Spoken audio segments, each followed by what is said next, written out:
2000ങ്ങളുടെ തുടക്കത്തിൽ ടൊയോട്ട ഒരു വലിയ പദ്ധതി തയ്യാറാക്കി. വികസന രാജ്യങ്ങൾക്കായി ശക്തമായ ഒരു എസ് യു വി ഉണ്ടാക്കുക എന്നായിരുന്നു ലക്ഷ്യം. ഇതിന്റെ പ്രധാന നിർമ്മാണ കേന്ദ്രം തായ്ലൻഡ് ആയിരുന്നു. മോശം റോഡുകളും കഠിനമായ ഉപയോഗവും സഹിക്കാൻ കഴിയുന്ന വാഹനം ഉണ്ടാക്കുക എന്ന ചിന്തയായിരുന്നു പിന്നിൽ. 2004-ൽ ടൊയോട്ട ഫോർച്യൂണർ പുറത്തിറക്കി. ഇത് ടൊയോട്ട ഹൈലക്സിന്റെ സെയിം ബേസ് ഉപയോഗിച്ചാണ് നിർമ്മിച്ചത്. കട്ടിയുള്ള ഫ്രെയിം, ശക്തമായ എഞ്ചിൻ, ദൈർഘ്യം നീളുന്ന ഉപയോഗം, ഇതെല്ലാം ഫോർച്യൂണറിന്റെ സ്വഭാവം. സുഖത്തേക്കാൾ ശക്തിക്കാണ് ഇവിടെ കൂടുതൽ പ്രാധാന്യം നൽകിയത്. ടൊയോട്ട ഫോർച്യൂണറിനെ യൂറോപ്പ്, ജപ്പാൻ, USA എന്നിവിടങ്ങളിൽ പുറത്തിറക്കിയില്ല. ഇത് യാദൃശികമായുള്ള തീരുമാനമായിരുന്നില്ല. അവിടങ്ങളിൽ ടൊയോട്ട ലാൻഡ് ക്രൂസർ പ്രാഡോയും ടൊയോട്ട 4Runner-ഉം ഇതിനകം ഉണ്ടായിരുന്നു. ഫോർച്യൂണർ അവിടെ എത്തിയാൽ ഇവരുടെ വിൽപ്പന നേരിട്ട് ബാധിക്കും എന്ന് ടൊയോട്ടയ്ക്ക് മനസ്സിലാക്കി. ഈ രാജ്യങ്ങളിൽ ആൾക്കാർ വാഹനങ്ങളിൽ നിന്നും വളരെ സ്മൂത്തായ യാത്രയാണ് പ്രതീക്ഷിച്ചത്. ഹൈവേയിൽ സുഖമായി ഓടണം, ശബ്ദം കുറവായിരിക്കണം എന്നതായിരുന്നു അവിടുത്തെ പ്രധാന ആവശ്യം. ഫോർച്യൂണർ മോശം റോഡുകൾക്കായി രൂപകൽപ്പന ചെയ്തതിനാൽ ഈ പ്രതീക്ഷകൾ പൂർണ്ണമായും ചേരില്ലെന്ന് ടൊയോട്ട വിലയിരുത്തി. യൂറോപ്പ്, USA എമിഷൻ നിയമങ്ങളും സേഫ്റ്റി നിയമങ്ങളും മറ്റൊരു തടസ്സമായിരുന്നു. ഈ നിയമങ്ങൾ പാലിക്കാൻ വലിയ മാറ്റങ്ങൾ വേണം. അതിന് വലിയ ചിലവും വരും.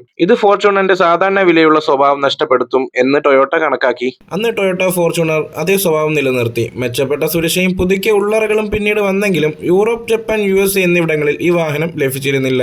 സമ്പന്ന രാജ്യങ്ങളിൽ ഫോർച്യൂണർ ജനപ്രിയമാകാതിരുന്നത് പരാജയം കൊണ്ടല്ല, ടൊയോട്ട എടുത്ത ഒരു വ്യക്തമായ തീരുമാനമായിരുന്നു അത്. വികസന രാജ്യങ്ങളിൽ ഫോർച്യൂണർ ആ സമയം തന്നെ വിശ്വസനീയവും ശക്തവുമായ SUV ആയി അറിയപ്പെട്ടിരുന്നു. ടൊയോട്ടയിൽ നിങ്ങൾക്ക് ഇഷ്ടപ്പെട്ട വാഹനം ഏതാണെന്ന് താഴെ കമന്റ് ചെയ്യൂ. ഇതുപോലുള്ള കൂടുതൽ വീഡിയോ കാണുവാനായി ചാനൽ സബ്സ്ക്രൈബ് ചെയ്യുകയും ഇൻസ്റ്റാഗ്രാമിൽ ഫോളോ ചെയ്യാനും മറക്കല്ലേ.